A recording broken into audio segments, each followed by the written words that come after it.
मरियम नवाज साहबा ने इंटरव्यू दिया एक निजी टीवी चैनल के एंकर को, बड़ा चर्चा हुआ इस इंटरव्यू का। उसमें उन्होंने BMW गाड़ी के हवाले से सवाल पूछा, तो वो लाइन थी, उन्हें खबर नहीं थी इस गाड़ी के हवाले से। फिर बाद में पता चला कि उस हिस्से को काटने का भी वो कह रही थी कि ये नहीं जाएगा, ऑन एयर नहीं जाएगा। एक तो ये कि सहाफत को कंट्रोल किया जा रहा है या आज़ादी इज़हार राय नहीं है। जो सवाल पूछा कि एज इट इज़ वो जाना चाहिए, इसको काटने की जरूरत नहीं है, और उनको पता नहीं था। तो एहतसाब ऊपर से शुरू होना चाहिए ना शायद नवाज़ साहब, या फिर हर चीज़ का जिम्मेदार को रेडी वाला और निकलेगा। नहीं, बिल्कुल आप एहतसाब करें। आप मरियम नवाज साहब तो हुकूमत में कभी रही नहीं है, उनके एक आम शहरी के तौर पे एहतसाब आप कर सकते हैं। ठीक है, बिल्कुल करें, मुझे उसमें कोई दूसरी राय नहीं है। वो हिस्सा जो निकाल दिया गया था वो भी नशर हो गया। ठीक है, निज़ाम को यहाँ तक पहुँचाने में हम अक्सर देखते हैं कि जो पार्टी आती है वो कहते हैं जी पिछले वालों की गलती थी और हम तो उसको दुरुस्त करने में लगे हैं। खासतौर पर मईशत के हवाले से मेरे ख्याल से सबसे मुश्किल मिनिस्ट्री हमारे यहाँ वज़ीर ख़जाना की मिनिस्ट्री होगी कि जो भी वज़ीर ख़जाना आता है सबसे ज़्यादा आवाम के गिले शिकवे उसी को सुनने पड़ते हैं, क्योंकि महंगाई बहुत बड़ा इशू है आवाम का। तो ये जो भी आता है वो कहते हैं पुराने वालों की जो थी ना गलतियाँ हम उनको सही करें, और ऐसे में ना अगला इलेक्शन आ जाता है। तो I hope you got my question. फिर जिम्मेदारी लेगा कौन? नहीं, जिम्मेदारी बेशक मत लें, जिम्मेदारी सबकी है, कोई भी इसे मुस्तस्ना नहीं है, सब जुर्म में शामिल हैं। अब बात यह है कि उसे सबक हासिल करें। अच्छा, अब खासतौर पर अगर इस हुकूमत की बात की जाए तो PDM इत्तेहाद बना था, मुझे अच्छी तरह से याद है, तो कहा गया था कि जी इमरान खान साहब की हुकूमत में आवाम को महंगाई का सामना है, बेचारी आवाम, रोज़गार के मौके नहीं दिए गए, इतने घरों के वादे किए गए, पूरे नहीं किए गए, नौकरियां नहीं दी गई, तो हम आएंगे, दुख नहीं बर्दाश्त हो रहा था। लेकिन जब से ये आए हैं तो महंगाई तो बढ़ती चली जा रही है, उसको कंट्रोल किसने करना है? और भी बढ़ेगी। अगर आप मईशत को तबाह कर देंगे और एक्सटर्नल शॉक्स भी होंगे तो महंगाई बढ़ेगी। हकाइक जो है बड़े तल्ख हैं, और ये हकाइक एक दिन या एक साल या एक अशरे में भी शायद दूर ना हो। आपका एक लंबा सफ़र है मईशत की दुरुस्तगी का, और वो सफ़र अवाम को करना है, वो सफ़र अवाम नहीं करना है। अच्छा, ये जो री इमेजिनिंग पाकिस्तान है, इसका सियासी मुस्तकबिल आपको क्या नज़र आता है? क्या सोच थी जिसकी वजह से इसका आगाज़ किया गया? क्या पार्लियामेंट में जो आवाम के मसाइल हैं वो डिस्कस नहीं होते? फिर पार्लियामेंट में जो नहीं हो रहा, आपको अलग से प्लेटफॉर्म बनाना पड़े, तो ये फिर यही प्लेटफॉर्म है ना पार्लियामेंट का। फिर हमने जब यही देखा कि वो जगह जहाँ पर अवाम के मसाइल की बात होनी चाहिए, मुल्क की मसाइल की बात होनी चाहिए, अवाम की तकलीफ़ की बात होनी चाहिए, वहाँ पर तो नहीं हो रही।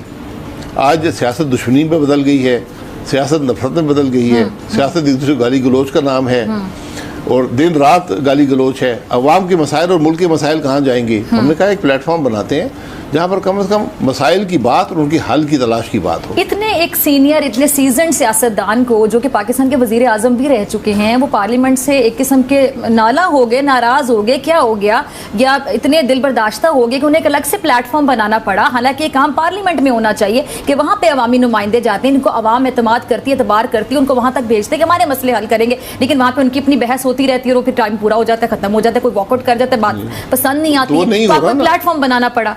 पार्लियामेंट तो नहीं खत्म होगा, जाहिर बात है, पार्लियामेंट तो बड़ा जी।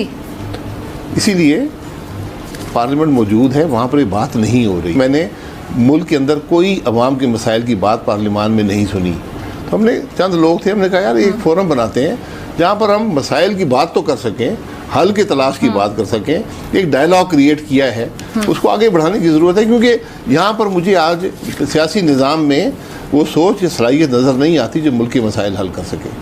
मैं नून लीग का हिस्सा हूँ ना, मैं जमात में हूँ, तो जमातों के अंदर ये बातें नहीं है आज, इसलिए बाहर निकल कर डायलॉग क्रिएट करना है ना। ये तो यहाँ तो पार्टिजन पॉलिटिक्स हो गई ना, फरीक बन गए हम सब, हम तो एक दूसरे को गाली देते हैं।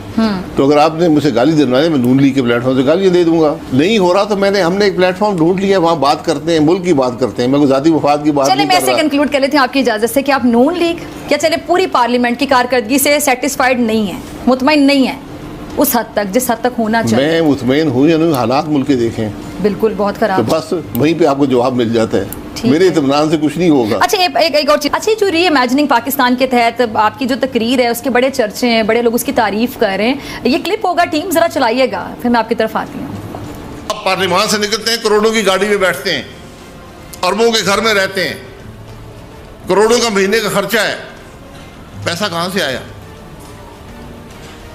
ये करप्शन तो वहीं आपको मिल जाएगी ना। और सिर्फ ये बात मैं पार्लियामान तक महदूद नहीं करता, आप और लोगों को सड़क पे खड़े हो जाए, गाड़ियाँ कहाँ से आई हैं? क्या ये लोग टैक्स अदा करते? और वाहिद मुल्क दुनिया का जिसने कैटेगरी बनाई नॉन फाइलर कैटेगरी है, वो आदमी कहता है यार मैं आपका कानून नहीं मानता हूँ। मैं बिल्कुल आपके कानून पे कोई यकीन ही नहीं रखता हूँ, नहीं दूंगा टैक्स, जो मर्जी कर लो। हम कहते हैं तुम नॉन फाइलर बन जाओ, और जब गाड़ी लोगे तो 10,000 रुपये फालतू दे देना। तो फिर मैंने चंद साल पहले कहा वज़ीर ख़जाना को, मुझे भी नॉन फाइलर बना दे यार, मैं भी बनना चाहता हूँ। जी, तो सुना आपने अब्बासी साहब बड़ी अच्छी बातें कर रहे थे, बड़ी ज़बरदस्त बातें। अब्बासी साहब आप बड़ी अच्छी बातें कर रहे हैं, बड़ी ज़बरदस्त बातें कर रहे हैं। हुकूमत में रहकर भी फिर आप वज़ीर आज़म भी रहे हैं, तो वज़ीर आज़म से ताकतवर तो कोई भी नहीं होता। फिर इतनी बेबसी के इस तरह की बातें नहीं। देखिए बात ये, मैं आज हुकूमत में नहीं हूँ,